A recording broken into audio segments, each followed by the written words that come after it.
Assalamualaikum warahmatullahi wabarakatuh. Kembali lagi bersama saya Umat, masih di channel Barudak Horor. Oke, para dulur Barudak Horor, pada video kali ini saya akan melanjutkan cerita yang berjudul Teror Santet. Yang kemarin saya kirim video yang part 1. Nah, sekarang saya akan melanjutkan video ke yang part keduanya. Dan kebetulan di malam ini saya kedatangan tamu spesial, yaitu yang saya ceritakan dari video yang part 1 yang disebut-sebut Kang Iwan. Alhamdulillah Kang Iwan pada malam ini bisa hadir dan main ke channel Barudak Horor. Assalamualaikum Kang Iwan. Waalaikumsalam. Kumaha damang? Alhamdulillah. Alhamdulillah. Sudah lama kita nggak ketemu ya Kang Iwan ya? Iya. Iya, waktu itu kan kita waktu masa-masa di pesantren itu, waduh, kesannya banyak lah ya. Seru. Jadi aja, lucunya ada, sedihnya ada, terus termasuk yang pengalaman menyeramkan juga ada gitu kan. Nah ini Kang Iwan. Jadi begini ceritanya ya. Jadi tadinya kan awalnya saya sama Kang Iwan nih berdiskusi dulu nih. Tadinya saya nyuruh sama Kang Iwan aja cerita. Tapi berhubung katanya udahlah kamu aja yang cerita katanya. Soalnya saya grogi gitu. Jadi Kang Iwan ini gimana ya? Trauma. Pemalu juga sih. Dan mungkin untuk nyeritain pengalaman yang kemarin diceritakan di video yang ke-1, mungkin juga Kang Iwan nggak berani berceritanya, mungkin dia masih trauma. Karena pengalaman ini saya sama Kang Iwan memang istilahnya bisa dibilang saksi mata ya Kang Iwan ya. Iya. Jadi mungkin Kang Iwan mau nyeritain ini, istilahnya trauma juga gitu kan. Karena memang dari pihak keluarga Kang Iwan yang kena teror gitu kan. Nah, jadi pada malam ini Kang Iwan, saya akan melanjutkan cerita pengalaman kita nih. Nah, jadi ini cerita ini sudah ada izin dari Kang Iwan. Jadi saya alhamdulillah Kang Iwan juga bisa datang ke sini gitu ya. Oke, tanpa berlama-lama kita lanjut cerita pengalaman kita berdua, yaitu teror santet di Kampung Beling part 2. Tapi sebelum itu, pantang terus channel Barudak Horor. Dan jangan lupa like, comment, and subscribe. Tekan terus loncengnya agar tidak ketinggalan cerita-cerita berikutnya.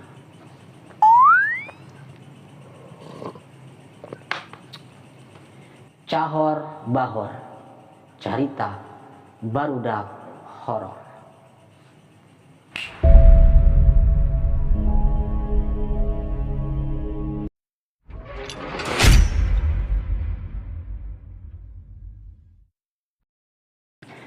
Silakan Kang Iwan, mau Kang Iwan yang cerita apa saya yang cerita nih? Ya, kamu aja lah yang cerita. Oh ya udah. Nah, jadi kelanjutan dari cerita ini, waktu itu sampai kakek saya mengumpulkan semua warga dan meminta untuk tetap berjaga-jaga di rumah Pak Amin ya Kang Iwan. Iya. Nah, dan pada waktu itu kira-kira itu sudah istilahnya masuk ke malam kedua ya. Malam kedua saya sama Kang Iwan ini lagi ngobrol-ngobrol lah di rumah saya. Nah, dan pada waktu itu kita lagi berbincang-bincang kejadian pengalaman yang kemarin itu Kang Iwan ya. Nah, itu sungguh sangat-sangat di luar ya, sangat aneh lah gitu ya, di luar dugaan kita ya. Nah, sedang asik-asik ngobrol, tiba-tiba ada Mang Uman. Tiba-tiba ada Mang Uman tuh. Mang Uman lari-lari sampai ya kayak orang ketakutan lah gitu ya. Karena memang posisi waktu itu malam lah, istilahnya maghrib lah. Iya. Nah, dia sambil ngos-ngosan lari ke rumah, ya ke tempat kita sedang ngobrol kan berdua. Si Mang Oman langsung ngomong gini, itu ibu kamu gitu, ibu kamu kenapa? Kita kaget kan Kang Iwan ya, Ya, kita kaget berdua karena ada apa nih gitu kan. Ya. Kata Kang Iwan juga sempat gemeteran juga kan, Ya, takut ya. ada apa-apa sama orang tuanya gitu kan. Ya. Nah, kata saya, kenapa Oman?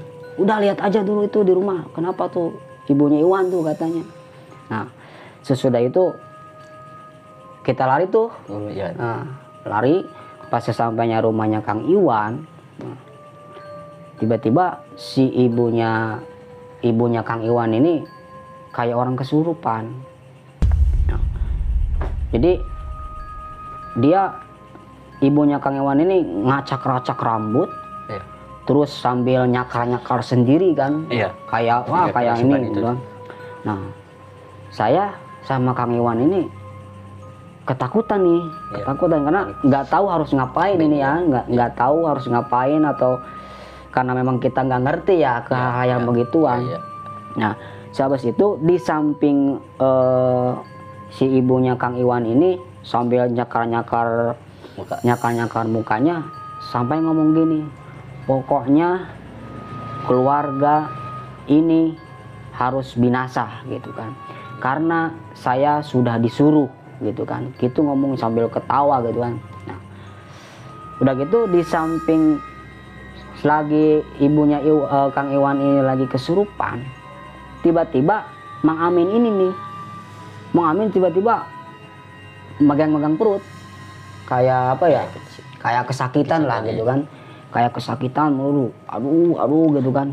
Nah, dan setelah saya lihat Mang Amin, ternyata perutnya kayak gede ya Mang Iwan ya, gede gitu, kayak pokoknya lah istilahnya nggak wajar lah gitu ya. Karena kan kalau perut istilahnya tiba-tiba buncit gitu kan, itu memang benar-benar aneh lah gitu kan, ya, sambil kesakitan. Nah, di situ saya nggak mikir lama lagi, saya mengambil keputusan, saya lari. Kata saya sama Kang Iwan ini, Kang Iwan udah, Kang Iwan di sini, gitu kan. Kang Iwan ngejagain di rumahnya kan, saya lari ke tempat kakek saya. Singkat cerita, saya manggil kakek saya, sesampainya di rumah Kang Iwan, kakek saya langsung apa ya istilahnya, langsung ngomong gini, kalau luar sih ya marah nih, pulang ngajar dong di dia, gitu kan. Nggak tahu kakek saya apa namanya ngelihat apa atau apa ya gitu. Yang jelas kakek saya kayak apa ya istilahnya ekspresinya kayak marah gitu kan. Pokoknya keluar sih ya, lamun teu keluar ku aing di acak-acak deui Cina gitu kan. Nah, ketawa-ketawa tuh. Terus ibunya Kang Iwan ini kan lagi kesurupan tuh, ketawa-ketawa sambil ngomong gini. Nah, ini katanya yang mau mana sih ya cenah yang anu sok ngahalangan ke aing cenah, ngahalangan karena tugas aing cenah, pokoknya ku aing ayeuna di binasa cenah gitu kan. Nah, kayak nantang gitu kan. Nah, habis itu kakek saya langsung baca-baca sampai gitu kan. Terus kayak di apa ya namanya, kakek saya megang pundaknya ibunya Kang Iwan ya. Langsung dicabut mungkin yang kesurupannya. Terus setelah itu Mang Amin nih, terus kakek saya nyamperin Mang Amin ditanya udah nggak respon lah, mungkin udah setengah sadar kali ya, karena memang ngerasain sakit gitu kan. Nah, sesudah itu Kang Iwan bangun tuh, pas didudukin sama kakek saya, Kang Iwan muntah-muntah. Kang Iwan bapaknya Kang Iwan ini muntah-muntah. Mang Amin itu pas muntah-muntah, di samping muntahnya darah, ternyata yang keluar itu ada belatungnya ya, gitu. Ada belatung sama kayak pecahan kayak paku payung gitu. Wah, pas diliatin, wah banyak belatung sama darah. Kaget kan kita. Kata kakek saya, ini bener-bener udah kelewatan katanya. Jelas-jelas ini mau menghancurkan Mang Amin ini orang katanya. Kalau begini caranya, kita harus lebih waspada lagi. Mungkin bisa jadi malam ini akan ada serangan lagi dari sana gitu kan. Nah, sesudah kakek saya ngomong begitu, ya akhirnya memutuskan semua warga dia panggil tuh. Ya. Semua warga dipanggil, bahkan RT-RT-nya juga dipanggil kan, suruh ngejagain Mang Amin, bantu Mang Amin supaya zikir, terus ada yang ngaji juga kan. Nah,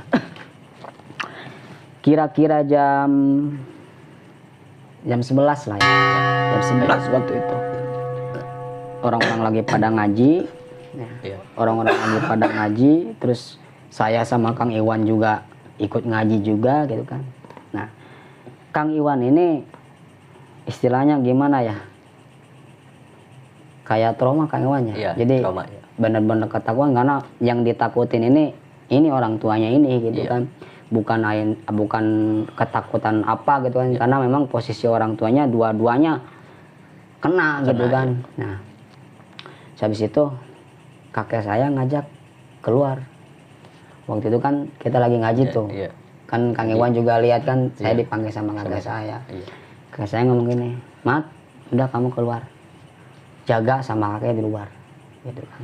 Nah, terus kan saya ngomong sama Kang Iwan tuh, Iya. Kang Iwan udah di sini aja lah gitu kan. Iya. Biar saya sama si kakek sana, Iya. ke belakang. Nah, di situ mulai Kang Iwan. Di situ pas saya sama kakek saya di luar, lagi jaga-jaga di luar.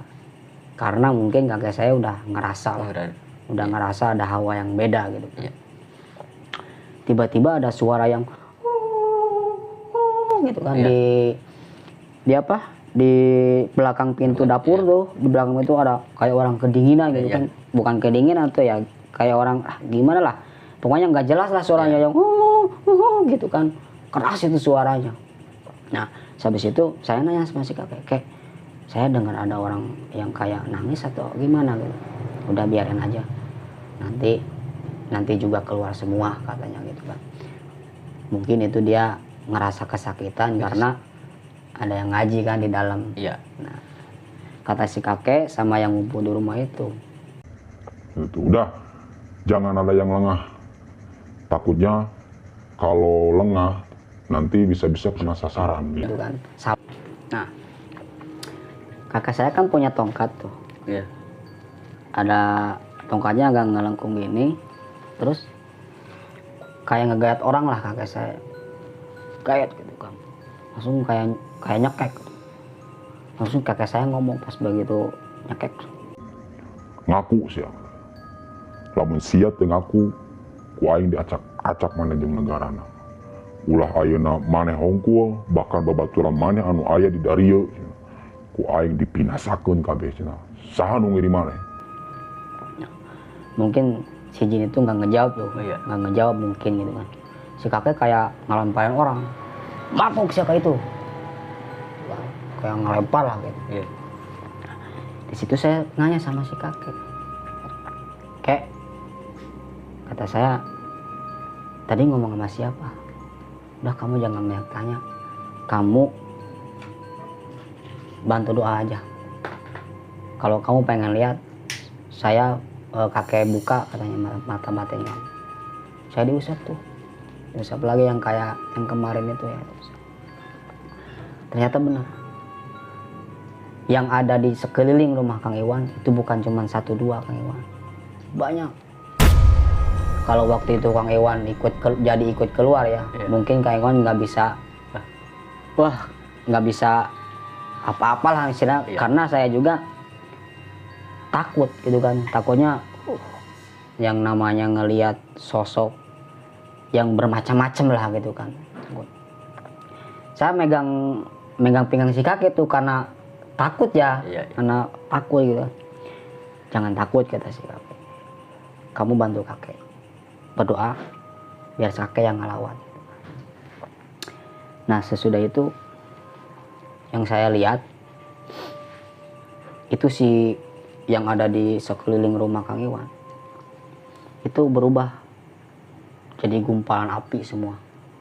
Api kayak mau nyerang kita kan, kayak mau nyerang saya sama si kakek. Saya sambil apa ya namanya istilahnya istighfar lah gitu kan, istighfar. takutnya kena gitu kan, takut kena. Sama si kakek dipegang, jangan lari, kata si kakek, jangan lari, pokoknya kalau lari takutnya ngejar, lawan aja gitu kan. Dilawan saya berdua sama si kakek. Nah, tiba-tiba yang saya lihat si api itu yang tadinya sasarannya mau ke kita nih, saya nyampein ke kakek, tiba-tiba belok. Nggak tahu itu si kakek diapain.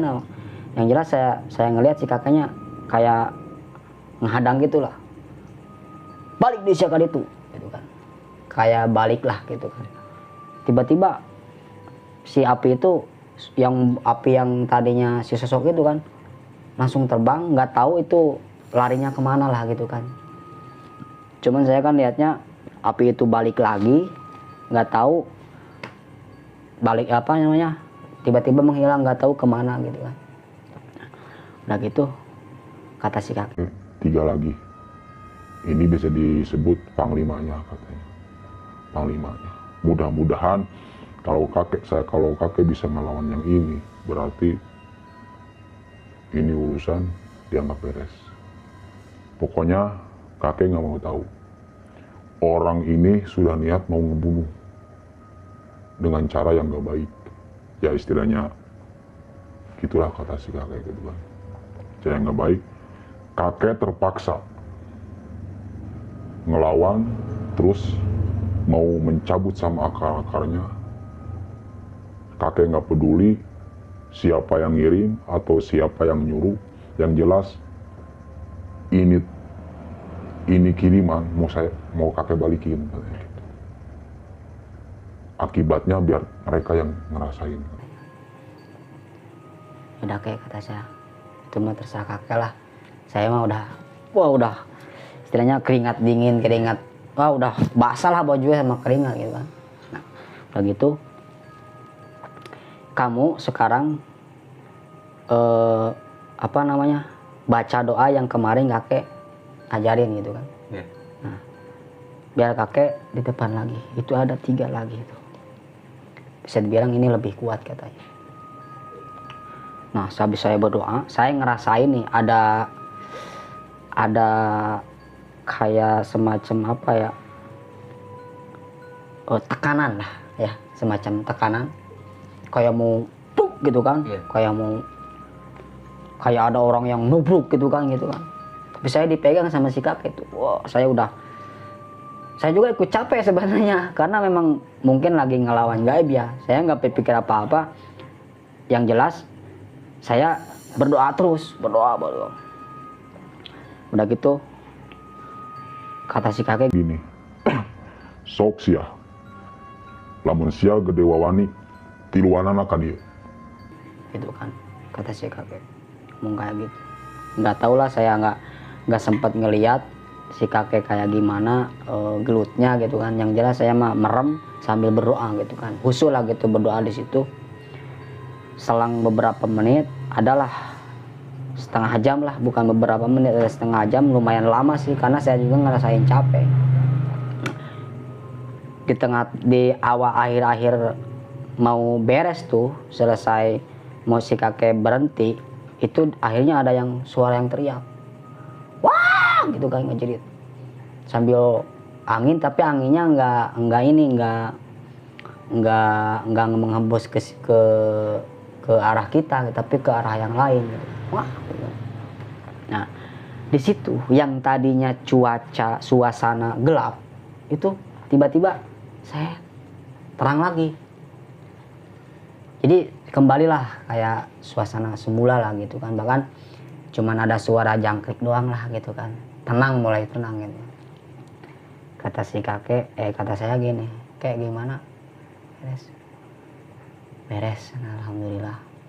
Nggak tahu, saya kakek nggak bisa nyebutin siapa yang ngirim dan siapa yang nyuruh. Yang jelas semua benda yang dikirim ke sini udah kakek balikin, gitu kan. Udah, kita ke rumah lagi katanya. Kita ngelihat situasi di rumah. Kita ke rumah kan Kang Iwan tuh waktu itu. Yeah. Kita sama si kakek udah udah aman katanya gitu kan, udah aman. Alhamdulillah, apa hal-hal yang tadi sudah terjadi, alhamdulillah kita selamat. Bahkan udah saya balikin semua benda yang dikirim ke sini, sudah saya balikin, kata si kakek. Urusan kena atau enggaknya sama yang ngirim itu bukan urusan kakek. Yang jelas kita mah cuman bela diri lah istilahnya kan.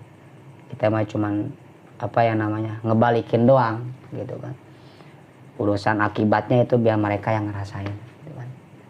Cuman kalau kalian mau tahu 1 atau 3 hari katanya, kamu pas dengar, nggak tahu itu meninggal, nggak tahu itu sakit, yang jelas itu orangnya, kata saya kayak gitu.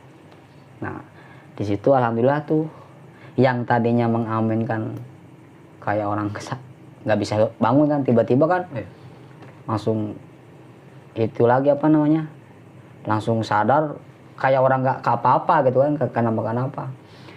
Nah keadaan udah mulai rame, udah mulai aman, terus kita ngobrol-ngobrol kan, alhamdulillah. Itu diperkirakan pas waktu kejadian di situ, itu awalnya dari jam 12 lebih ya, beres-beres jam 3 itu Kang Iwan ya waktu itu. Itu bener-bener kita mah aduh pengalaman yang lumayan panjang lah gitu kan. Nah, mungkin itu yang cerita pengalaman saya sama Kang Iwan kan. Mungkin dari cerita ini mungkin bisa diambil hikmahnya lah, dan bisa di istilahnya kita ngambil sisi baiknya aja, bahwa yang jelas poinnya segala sesuatu itu pasti ada balasannya. Perbuatan baik pasti dibalasnya dengan yang lebih baik lagi, dan perbuatan buruk pasti akibatnya akan buruk lagi. Ya seperti halnya yang saya sama Kang Iwan ini alamin lah istilahnya gitu kan. Tapi alhamdulillah Kang Iwan ya, waktu itu kita nggak ada orang yang kena ya gitu kan, istilahnya bisa dibilang selamat semua ya. Kita sama Kang Iwan udah mulai lega. Cuman kan waktu itu kan Kang Iwan sempat marah juga kan. Nah, jadi istilahnya Kang Iwan ini penasaran gitu kan, terus nanya sama kakek saya, siapa katanya, sampai Kang Iwan ngomong gini, kalau saya tahu orangnya, Kang Iwan mau apa ya namanya, dikanek sana Pak. Gitu kan. Saking ya kita nggak maklum juga lah, mungkin Kang Iwan dikarenakan udah jenuh lah gitu kan. Kita nggak punya salah apa-apa, malah kita yang jadi sasaran gitu kan. Jadi mungkin Kang Iwan ini udah bener-bener kesal gitu kan. Cuma kan waktu itu Kang Iwan kan kita dikasih tahu tuh sama GK 1 atau 3 hari pasti ada orang yang yang meninggal atau sakit gimana. Nah, kita iseng-iseng ya. Waktu itu kita iseng-iseng. Iseng-iseng main-main lah keesokan harinya kan. Sehabis 2 hari kejadian di situ, ternyata benar. Kita dengar ya. Ternyata ada orang yang meninggal, bahkan meninggalnya kata warga di sana gak wajar lah ya. Istilahnya katanya rumahnya ambruk, terus orang yang ada di rumah juga ketindih. Terus kita juga sempat dengar juga kan ada orang yang tiba-tiba sakit, bahkan stroke ya. Stroke, terus si mungkin wallahu alam mungkin itu yang nyuruhnya nih. Ya kita mah cukup tahu aja ya Kang Iwan ya. Kita nggak ngomong, nggak bisa komentar apa-apa lah. Yang jelas dari pengalaman kami berdua ini istilahnya bisa diambil hikmahnya lah gitu kan, bahwa perbuatan seperti itu benar-benar dicela lah gitu kan. Apalagi kita sebagai yang beragama lah gitu, orang yang beragama tidak sepatutnya kita ngelakuin hal seperti itu gitu kan. Jadi semua masalah itu nggak bisa diselesaikan dengan cara yang kotor gitu kan. Kalau masih ada cara yang lebih baik lagi gitu kan, kenapa kita nggak ngambil yang lebih baik gitu kan istilahnya. Jadi intinya dari cerita pengalaman kami berdua ini istilahnya bisa diambil sisi baiknya, sisi positifnya, dan itu menjadi pembuktian bahwa ternyata ini juga istilahnya bisa dijadikan pengalaman yang sangat pengalaman yang nggak diduga-duga ya. Ternyata ilmu-ilmu kayak gitu itu ada ya. Ada gitu. Oke, sahabat horor, mungkin itu cerita saya sama Kang Iwan gitu kan. Bisa diambil hikmahnya dari cerita ini. Sebelum saya tutup video ini, jangan lupa like, comment, and subscribe. Tekan terus loncengnya agar tidak ketinggalan cerita-cerita berikutnya. Oke, assalamualaikum warahmatullahi wabarakatuh.